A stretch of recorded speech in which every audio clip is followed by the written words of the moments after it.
પ્રિયશ વિદ્યાપીઠ પર તમને એન્જિનિયરિંગના રિલેટેડ તો બધી અપડેટ્સ મળવાની છે. પ્રિયશ જ્ઞાનપીઠ પર હવે તમને ફાર્મસી રિલેટેડ પણ અપડેટ મળી રહેશે. મોસ્ટલી લોકોને એવું માનવું હોય કે 12થમાં નીટમાં ઓછા માર્ક્સ આવે એટલે લોકો ફાર્મસી લઈ લે અને ફાર્મસીની એટલી બધી વેલ્યુ નથી અથવા તો લોકો કન્સિડર નથી કરતા.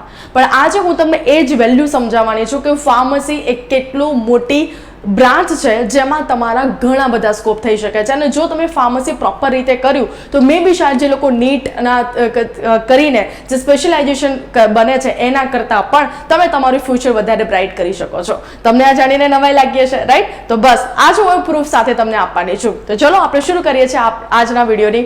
મારું નામ છે ભૂમિ પટેલ. તમારા બધાનું સ્વાગત છે પ્રિયશ જ્ઞાનપીઠ યુટ્યુબ ચેનલ. નવા છો તો સબસ્ક્રાઇબ કરી દેજો ફટાફટ, કારણ કે ઘણી બધી નવી ઇન્ફોર્મેશન તમને મળવાની છે. વિડીયોને લાઈક તો કરવાની છે અને સાથે સાથે તમારા બધા ફ્રેન્ડ્સ ને શેર પણ કરવાનું છે કે એમને ખબર પડે કે ફાર્મસીમાં શું આવા પણ સ્કોપ હોઈ શકે છે, રાઈટ? તો બસ આવા કયા કયા સ્કોપ હોઈ શકે છે જેની વાત આજે આપણે આ વિડીયોમાં કરવાના છે. બટ સૌથી પહેલા અહીંયા મેં થોડા કી પોઈન્ટ્સ લખ્યા છે જે સમજવા બહુ જરૂરી છે. પહેલો કે અગર ફોર એક્ઝામ્પલ જેને 12th કમ્પ્લીટ કર્યું છે, મતલબ કમ્પ્લીટ કરવું અને સાથે પાસ થવું, that is a most important thing.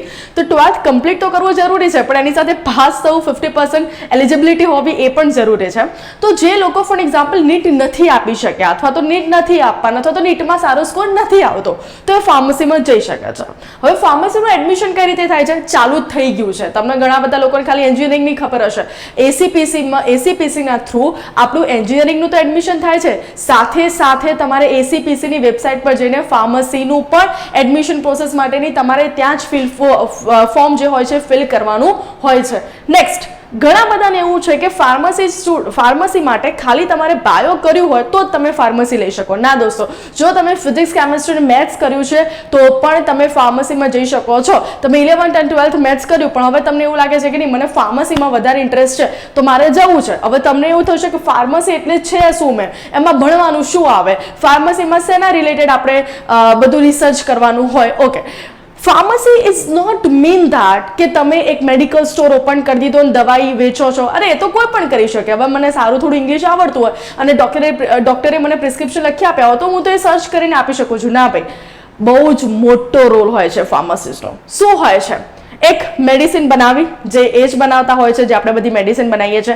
Next, A medicine કઈ કઈ નેચરલ વસ્તુમાંથી બનશે અને કઈ કઈ મેનમેડ બનાવવી પડશે, કયા ફોર્મેટમાં બનાવવાની. મતલબ તમે જોયું હશે તો મેડિસિન અમુક ગોળ હોય, અમુક ચોરસ હોય, અમુક એકદમ રાઉન્ડ હોય છે, અમુક સેમી સર્કલ હોય છે. તો એ બધી ઓપ્શન. સેકન્ડ વસ્તુ, એને ફ્રીજમાં કેટલા કલાક, 1 વર્ષ ચાલશે, 2 વર્ષ ચાલશે, એ આઈડેન્ટિફાઈ કરવાનું. પછી જ્યારે કોઈ પણ પેશન્ટ મેડિસિનને લે છે તો એનું રિએક્શન આવશે કે નહીં આવે, કઈ કન્ડિશનમાં એમને આ દવા ના લેવી જોઈએ, આ બધું જે રિસર્ચ હોય છે એ ફાર્માસ્ટિક કરે છે, મતલબ ફાર્મસીવાળા સ્ટુડન્ટ કરે છે. જો તમને એવું લાગે છે કે તમે મેડિસિન જોડે તમે તમારી રમત રમી શકો, જેમ કોમ્પ્યુટરમાં કેવું હોય કે ભાઈ આપણે પીસી જોડે રમવાનું હોય, બસ એવી જ રીતે જો તમને મેડિસિન અને હેલ્થ કેર અથવા તો પેશન્ટ જોડે, પેશન્ટના જે પણ બોડી જોડે કે ભાઈ આ પેશન્ટ જે છે એમને હું આ દવા આપીશ તો જલ્દી રિકવર થઈ જશે, જો આ બધી વસ્તુમાં તમને મજા આવતી હોય તો તમારે ફાર્મસી લેવું જ જોઈએ.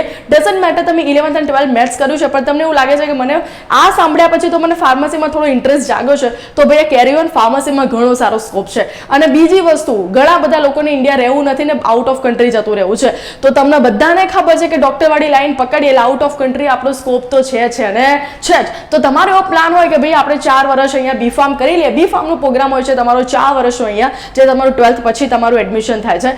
અને જો તમારે આઉટ ઓફ કન્ટ્રી જવું છે તમારું બીફાર્મ કમ્પ્લીટ કરીને, તો તમારે બેસ્ટ ઓપ્શન છે. હવે તમે ફિલ્ડ શું છે? એક તો ફર્સ્ટ તમારે પોતાની ક્લિનિક ઓપન કરવી હોય તો તમે આ કરી શકો છો. સેકન્ડ છે pharma marketing and cells. Next, research કરવું હોય કે ભાઈ આ ફોર એક્ઝામ્પલ આ કોરોનાવાળી સિચ્યુએશનમાં ઘણા બધા લોકોએ ડિફરન્ટ દવાઈ બનાવી, મેડિસિન બનાવી, તો રિસર્ચ એન્ડ ડેવલપમેન્ટમાં ભાઈ આ મેડિસિન બનાવી, આ મેડિસિનથી આ થશે.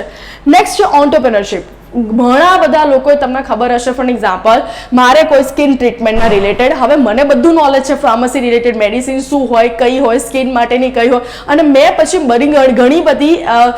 ઘણી બધી જગ્યાએથી રિસર્ચ કર્યું કે ભાઈ આ જે ટ્યુબ છે એમાં આ કન્ટેન્ટ સારું છે, આ ટ્યુબ ચલો હું આ ડિફરન્ટ કન્ટેન્ટને મિક્સ કરીને મારી એક અલગથી ટ્યુબ બનાવું તો એ વધારે ઇફેક્ટફુલ રહેશે. તો હા, તમારે આવું કરવું હોય અને પછી તમારે નવી પોતાની કોઈ પણ ટ્યુબ અથવા તો કોઈ પણ વસ્તુ લોન્ચ કરવી હોય તો ઓન્ટરપ્રિનરશિપ તમે બની શકો છો. અને લાસ્ટ ઓપ્શન, એટલીસ્ટ કંઈ ના કરવું હોય અને જો તમને ટીચિંગ ગમતું હોય તો તમે ફાર્મસીના રિલેટેડ સબ્જેક્ટ પણ તમે કોલેજમાં ભણાઈ શકો છો. તો ડેફિનેટલી તમારે ફાર્મસી, ઘણા બધા લોકોને એવું લાગતું હોય કે ભાઈ આ બેને ક્યાં એડમિશન નહીં મળ્યું એટલે ફાર્મસી લીધું છે. હવે કોઈ તમને ફાર્મસીમાં એડમિશન લીધા પછી એવું કહે કે તને ક્યાંય નહીં મળ્યું એટલે કર્યું છે, તો તમારે એવું કહેવાનું ભાઈ ફાર્મસીમાં એડમિશન મને ગમે છે એટલે લીધું છે અને ફાર્મસીમાં હું કંઈક કરીને બતાવીશ જે લોકો બીજા ના કરી શકે. એટલે ફાર્મસીને તમે હલકામાં ના ગણતા દોસ્તો. એડમિશન એસીપીસી પણ ચાલુ થઈ ગયું છે.